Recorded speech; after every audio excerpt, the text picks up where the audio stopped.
So I'm a big believer that depressed days are the best days. And the reason I believe this is because every time that I've gone through a phase or like a week or a few days of just feeling depressed, I just have a lot of depressed energy on me or anxious energy on me.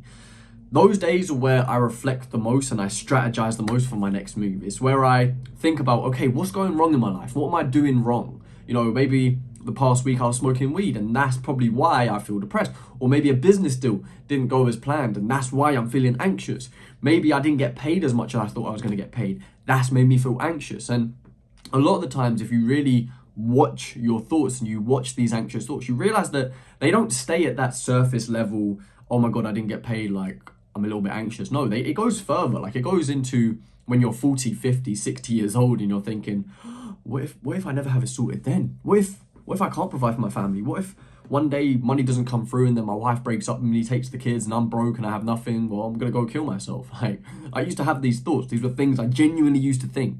And sometimes I catch myself today doing it, projecting into the future anxious feelings. And it's just a recipe for disaster because it's all false, it's all lies. But the problem when you get caught up in the anxiety is that you can begin to see them as truths and you react to them as if they're truthful and you, if not, feel more anxious. And it's just this cycle that you get stuck in. But the reason I think it's so important to have depressed days, why they are literally necessary for us, is because it just allows us to reflect on what we've been doing wrong, but then it also allows us to plan for the good days.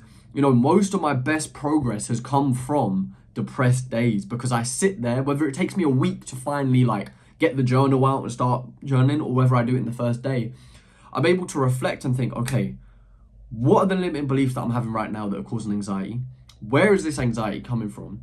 And what can I do tomorrow to ensure that I don't feel like this again, or at least suppress it a little bit? Not in the suppression of chuck it away and don't acknowledge it. We're acknowledging it now, but what can I do tomorrow that will allow me to feel good about myself?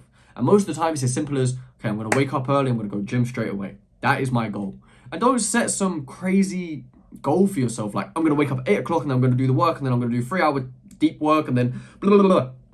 Just set small goals for yourself. I've realized a lot of us on self-improvement have huge egos. We don't think we can wake up and do 30 seconds of meditation and be proud of that. We can't go to the gym for 20 minutes and be proud of that, or go gym for three days this week because we've been out for 2 weeks. Like, in self-improvement, I think there's a lack of humbleness and I think there's a lack of humility to realize that, hey, you aren't as good as you think you are. You're not actually where you think you are in your mind. And the reason you feel depressed is because your reality is not proving your identity that you have for yourself, that you're a disciplined person, that you're a masculine man, but you're sleeping in and you're not going to the gym and you're getting no bitches. So actually you're not that. And I think that's the problem when you set your self-image so high, but your life just isn't yet reflecting it. I think that can cause a lot of conflict internally, because your external is not yet reflecting the internal. So you're sort of living a lie. And I think, although yes, you need to have a higher self-image and you need to believe in yourself, you also need to have humility. You also need to be humble to realize, actually, maybe I'm not as good as I think I am, but that's okay because I've realized this. But what can I do tomorrow to ensure that the next day is better than it is today?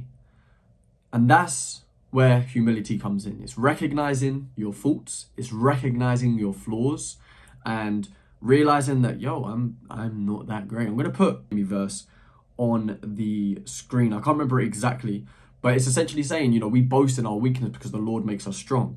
If we aren't honest with ourselves, and in prayer especially, if we are not honest with God that, we're not good enough, we don't feel worthy, I just don't feel right, God will reward us for that. Blessed are the meek. He tells us, blessed are the humble. We need to adopt these attitudes because they are the blessed attitudes, the beatitudes. That's even great. I didn't realize that.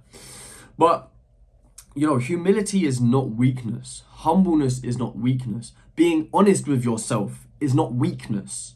It's telling yourself the truth and actually being grounded in reality to realize, hey, actually, all right, I'm not as good as I thought I was. So tomorrow I'm going to do this so that I can finally get to where I'm trying to get to. Because otherwise you're just going to feel depressed forever. Because you're never going to live up to your expectations that you have in your mind. And You can reach those expectations, but without humility and humbleness, it's going to be a torturous journey. So next time you have a depressed day, whether you're having it today or tomorrow, sit down with yourself and just reflect. Why do I feel anxious? Why do I feel depressed? What is it that is triggering these thoughts? You can go as deep as you want. You can go all the way back to your childhood and where you think it's coming from, or you can come to the present moment and think, okay, where is this coming from in the past week? That's how far you can go with it. And then you need to think, okay, what can I do tomorrow that will be better than today? You know, whether it might be 9 p.m. for you right now and you've had a terrible day, you've had an awful day, you got no work done. Okay, how tomorrow can you ensure that you do just 1% more than yesterday? And I know your ego's probably thinking, 1%, I want to be 50%. I want to read a whole book tomorrow now that I've had a bad day. No, humble yourself, have humility. Progressively overload. You don't go to the gym first day and try and lift 100 kg. No, you start with 20. And then a month later, you go to 40.